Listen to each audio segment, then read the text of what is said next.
Hello, folks. Welcome back to the channel. It's me. This is episode 2 of our mini-series, Contagion. I'm calling it Contagion because the virus is spreading rapidly across the globe.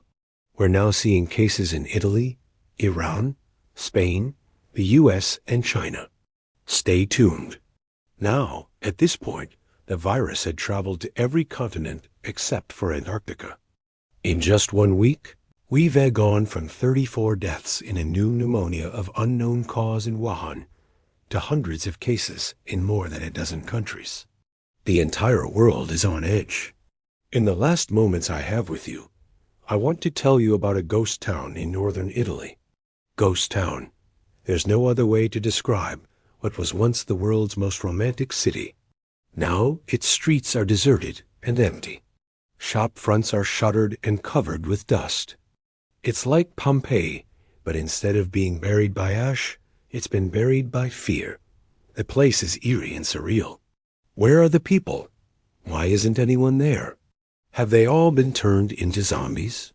Is that why we keep hearing about hospitals being overwhelmed and body bags piling up? It's hard to believe, but the population of this small town has literally vanished into thin air. As we move through the empty streets, we see the ghosts of everyday life. An overturned chair outside a cafe, a half-eaten meal on a table at an outdoor restaurant, scooters parked outside a closed shop, toys in a playground, a wedding dress hanging on a clothesline. It's like everyone packed up their things and left town without saying goodbye. But they didn't leave town. They were locked down by government order, confined within their own homes. Only essential workers are allowed out. And what does that mean? No one knows. Essential worker.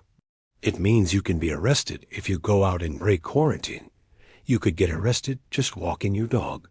I got my hands on a leaked copy of a text message sent to residents of the town. It reads, "We need you to understand the seriousness of what we are going through. So stay at home. Go outside only for proven and urgent needs. Use the mask when leaving the house. Avoid gatherings of any kind. Be responsible. Stay at home to protect yourself and others." That message was signed by the mayor. He ended the message with a little red heart emoji. How many emojis does it take to send a lockdown order? I ask you that rhetorical question. The answer is 1. A taxi driver told me he's been stuck in his home for 2 weeks. The streets are eerily silent. Not a car or person anywhere. Sometimes you hear the wail of a siren. Sirens, they pierce the silence like a shard of glass. They send chills down your spine. They remind you that you are in the middle of a horror movie. Hospitals are running out of beds. Some patients are being treated in hallways. Doctors are telling me they haven't slept in days. Nurses are crying. Families are being torn apart. People are dying alone in hospital beds without anyone there to hold their hand. One found some old footage of people strolling through this very same town. It was shot in February. It looks like something out of a different century. Do you remember when we used to walk around holding hands, hugging, kissing? Do you remember shaking hands? Those were simpler times. Now we do everything from 6 feet away. We wear masks. We sanitize our hands until they bleed. We check our temperatures twice a day. We avoid each other on the street. We look at each other with suspicion. We cover our mouths with our elbows.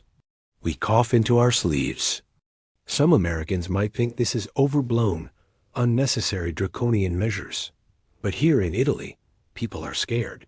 People here feel like they're living through a zombie apocalypse. The Italians are terrified. They can see the writing on the wall. I met a woman who works in a pharmacy. She said she can't keep up with demand for medication, food, and sanitizer.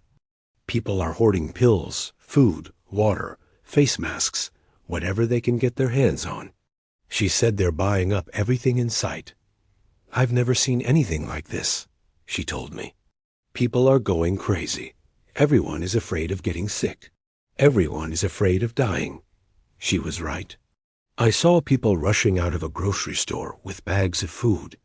Others were standing in line, some wearing gloves, others wearing masks. It's like a scene out of The Walking Dead. I thought, what's the point of locking down the country if people aren't stocking up on supplies? But that's not happening here. Shelves are bare. It's like locusts descended on this town and ate everything in sight. When I stopped and asked people what was going on, they said they were just doing what they had to do to survive. "You gotta do what you gotta do," one man told me. He pushed his cart past me and disappeared into the crowd. He was headed home, I guess, to join his family and board up the windows and doors. That's what everyone is doing. But what if you don't have a family? I asked him. What if you're all alone in this world? And that's when a woman stepped forward. Her name was Lucia, and she was 84 years old. She said she lived alone. No children, no husband, no partner. She was all alone. "What am I supposed to do?" she asked. I felt terrible. Here I was, young and healthy, blessed with the gift of gab, and I couldn't come up with a good answer. "Just stay inside," I blurted out. She nodded slowly, then shuffled away.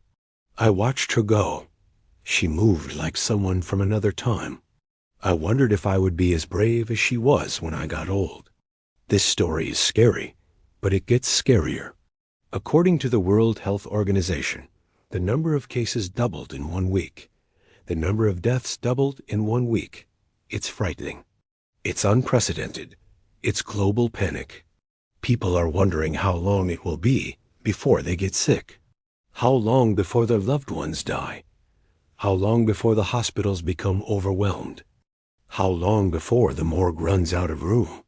They don't have the answers. And neither do I. And while I may not have the answers, I have questions. Why did it take so long for the World Health Organization to declare this a pandemic? Why did China allow this virus to spread? Why did Italy fail to contain the outbreak? Why are so many doctors and nurses getting sick? Why are so many doctors and nurses dying? Why is this virus killing so many men? Why is this virus killing so many people under 50? Why do some people show no symptoms while others die?